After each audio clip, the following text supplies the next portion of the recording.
मुल्ला ना आवे मेरे पास, कोई मुसलमान हमारा खाना ना खाए। मुल्ला का खाना सबके लिए।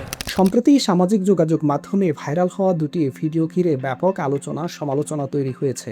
ভিডিও দুটিতে দুস্থ মানুষের মাঝে খাবার বিতরণের দৃশ্য দেখা গেলেও দুই ঘটনার বার্তা ছিল সম্পূর্ণ ভিন্ন।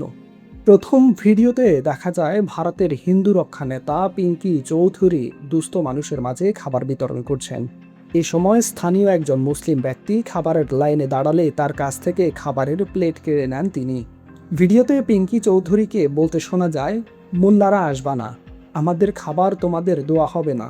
मुल्ला ना आवे मेरे पास, बस चलो भाई, एक खा ले।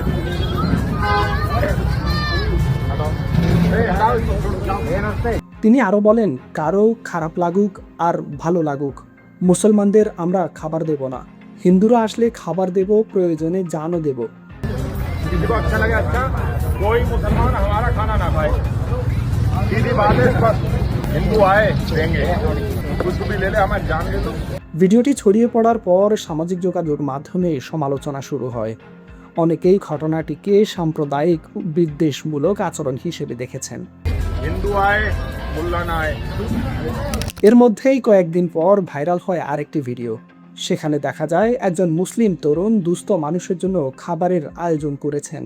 খাবার নিতে আসা মানুষদের ধর্ম বা পরিচয় না দেখে সবার মাঝেই খাবার বিতরণ করেন তিনি। ভিডিওতে ওই তরুণকে বলতে শোনা যায়, মোল্লাদের খাবার সবার জন্য, मुल्ला का खाना सबके लिए। এ সময় লাইনে দাঁড়ানো এক ব্যক্তি বলেন, আমার নাম ভগবান।